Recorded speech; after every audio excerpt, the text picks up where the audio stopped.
Okay, today is September 18th, I think, and I've got these two chairs here that are, I call them our grill chairs because it's over by the grill, and they're actually rockers. They go back and forth.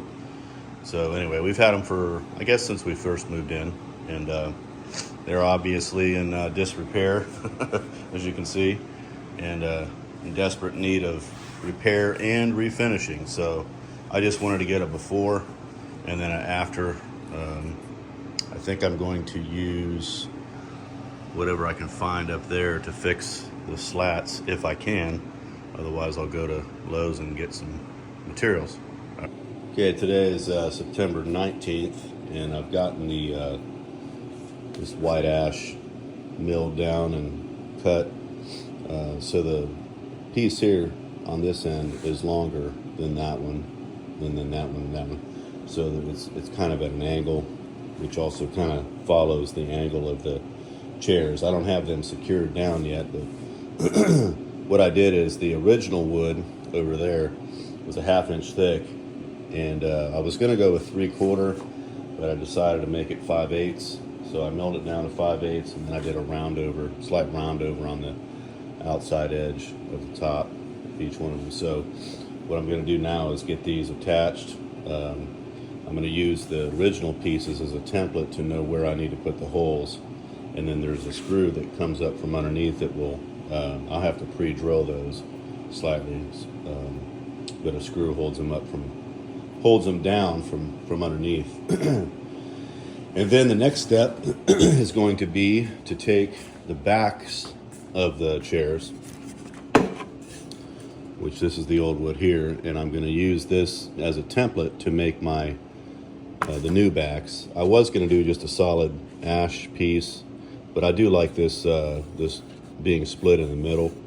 So I'll cut the pieces exactly like this is, and then use probably dowels to attach here and there, and glue all that up. So I'll have to get some more ash before I do that, but that's where it is right now. So be back with you here in a bit. Okay, this is September 20th, and I've got my pieces here for the table portion all cut and stained. That's the table portion there, and like I mentioned earlier, it's not a square table. It kind of follows the line, trajectory of the arms. So each piece was a different length. And what I did is, I guess I might have skipped ahead and didn't show this, but I took some Transtint, reddish brown. I've had this for probably 15, 18 years maybe. And you mix this stuff with either water, or in my case, I like mixing it with, it's very concentrated. I like mixing it with denatured alcohol, so that's what I did. And made the stain, and that's it right there. Just applied it with a chip brush. And I sanded to 220. I did a slight round over on the edges with this bit right here on my shaper table. So I stained it, and now what I'm doing is I'm spraying some General Finishes exterior 450 water-based urethane.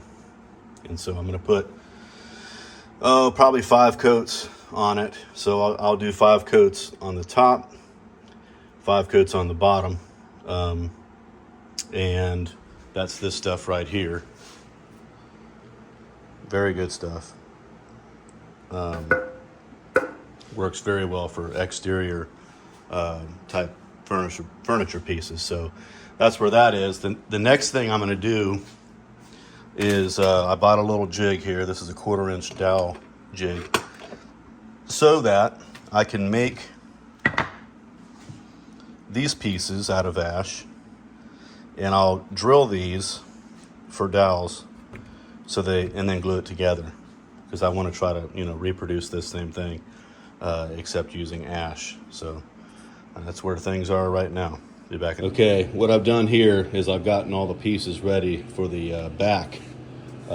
It's going to end up looking like that right there, except better because it's white ash.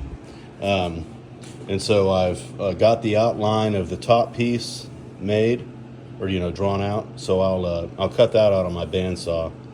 I've got the holes pre-drilled and countersunk for the screws or bolts that'll hold it to the frame.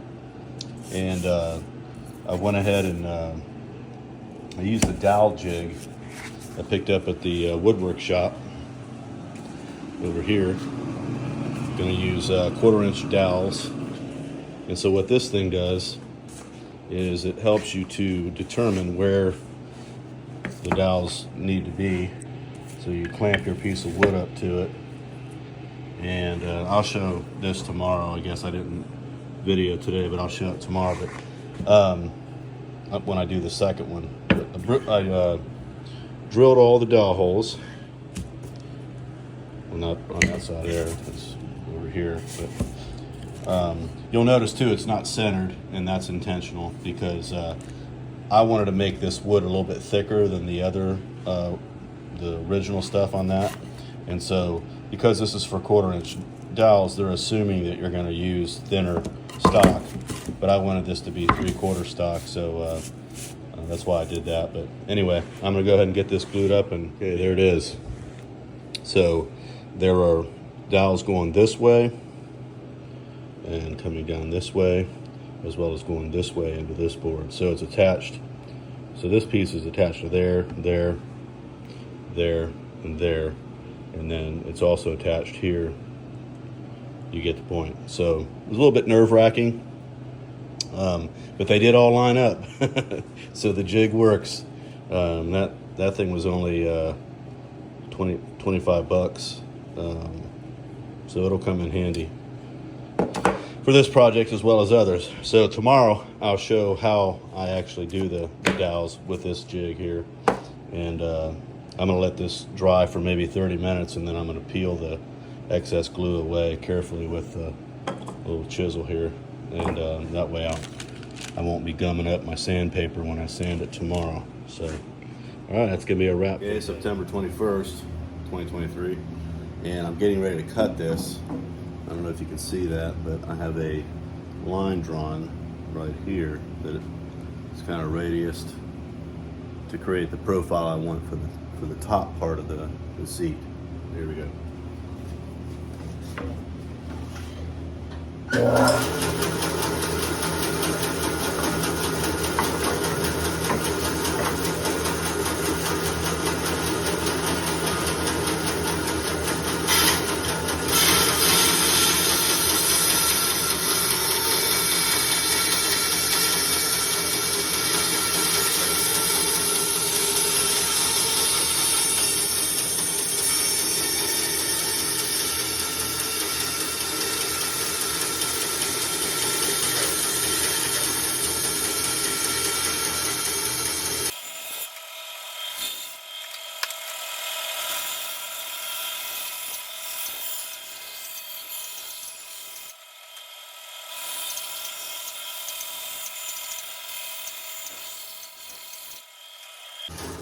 Okay, you can see that I got the rough radius there from cutting it on the bandsaw, but I left a little bit of the line because now what I'm going to do is go take it over to my combination belt disc sander, and I'll sand it down to the line. Here we go.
Okay, so I've got this sanded to 120. I'm going to stop there though for now because I'm going to make the other one, but just wanted to show that these are both essentially the same thing.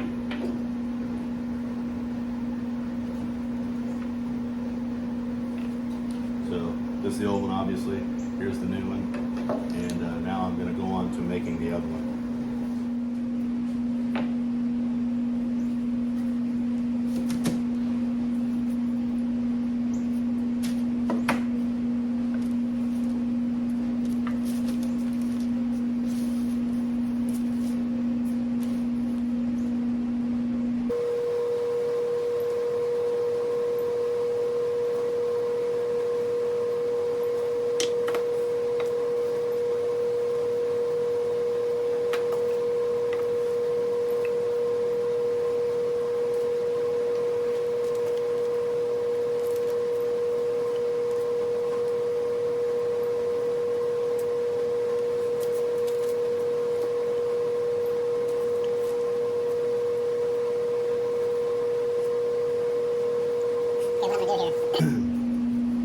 Is I'm going to mark these outside pieces with where the holes will go, and that will be here at the top, going into the top piece, the bottom, going into the bottom piece on both sides, and then here, going into this middle piece, that way. Once I have these two pieces marked, then I'll be able to mark exactly where they go on these pieces relative to the markings I've made here. So, here we go. Okay, now as you see, if you look at the edge of this piece on both sides, relative to, I'm just looking at this gray area here, it looks like it's centered between the piece. So what I'm going to do, turning it around, is mark on this side. You can see there's a center point, and then where the center points of the dowels will be. So I'm going to mark that, and that'll give me the reference point, and I'll do that on this end, and then on the side. And here we go.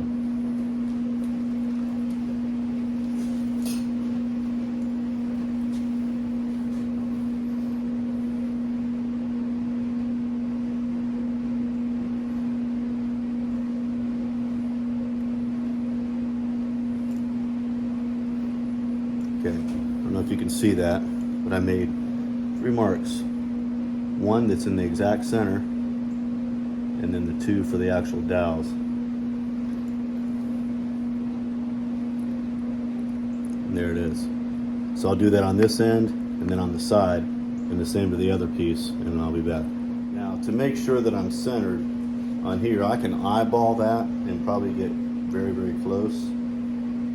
But I'm going to use this depth gauge, and I'm going to get a measurement from each side.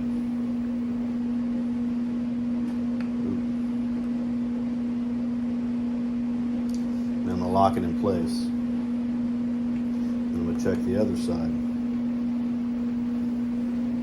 And as you can see, it's the same distance from there as it is from there. Oop. Almost. Go just a little less. There. And there.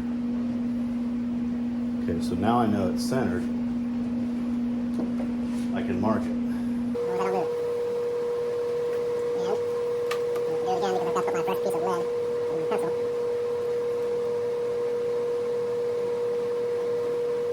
Because I do want a nice point. I'll do this again. Obviously, if I check one side, the other side's going to be the same. But I'll verify it.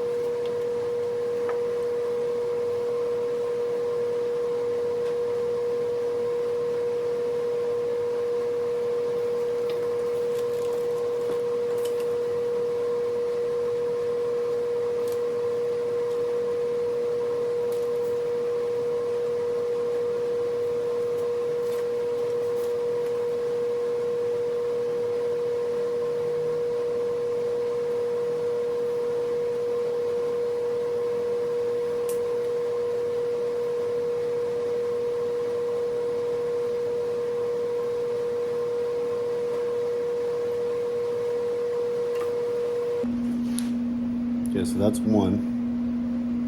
You can see the marks are made. So obviously the center point here is not going to be drilled, but it will be drilled here and here for the dowels. So I'm going to do the other piece and I'll be back. Okay, and what I'm doing now is making sure that it's flush here on the outside edges of the top and bottom piece. I'm simply transferring the lines that I drew using the jig to the bottom piece and the top piece and the middle piece.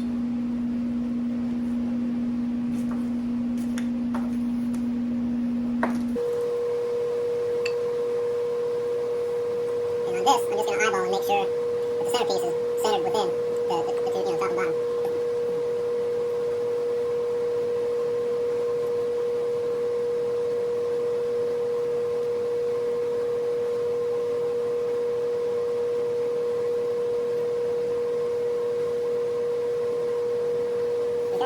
Okay, now what I'm going to do is drill all the pieces. So I'm going to use the lines that I made to line it up with the jig. And I'm going to clamp it. And tell you where the clamp zone is right here. I'm going to use my bench vise to clamp it.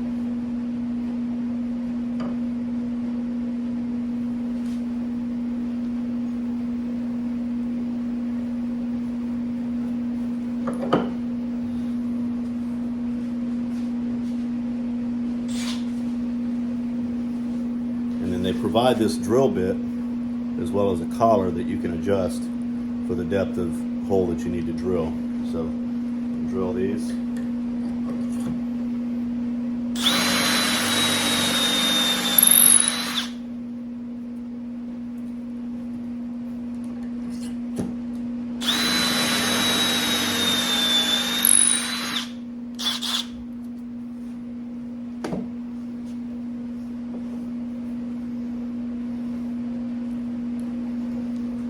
There it is. So I'm going to do that on the rest of these where they're marked, and I'll be back.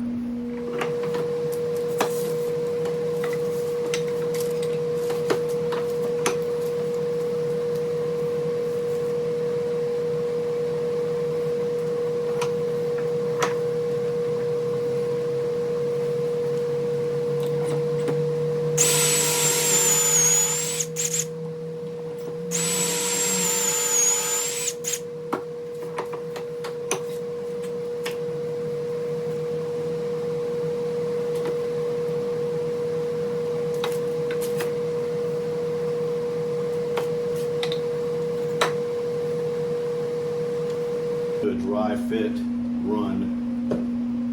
Make sure my everything lines up. So we got the top piece.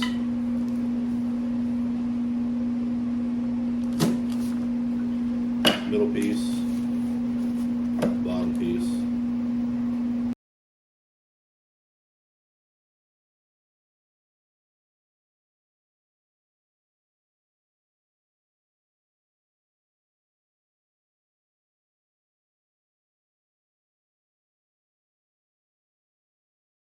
Okay, so I got all the dowel pins in a dry run configuration. These two are in. Obviously I got to put this piece in first and then these will come together, but you can see that everything is lining up beautifully, so that's a good thing. And I'm going to get things glued, and here we go.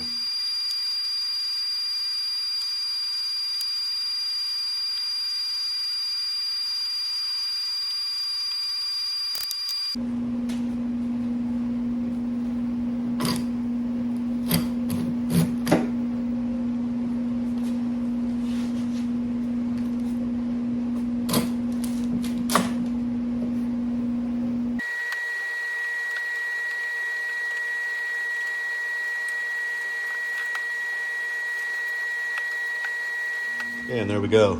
So I eased in on the clamps on the outer edges a little bit at a time, as you saw, just to make sure that I'm not going to break dowels on the way in. So and then I clamp until I get glue squeeze out, Got it on this side. I'm actually going to leave it alone because I'm going to wait about 30 minutes, then I'll use a chisel to chisel the glue line off. That's usually the best way to do it. I've probably got glue squeeze out on the bottom side on these other ones, but pretty good. It's not a perfect alignment though. There's a little bit right there, a little bit right there. So I did get off ever so slightly, but I can easily sand that back or machine it down. So all right, that's it. I'm gonna let that set up for a while, and I think I'm actually kind of at a standstill. The only thing I can really do right now is go ahead and continue to sand that. So I'll do that, and I'll be back.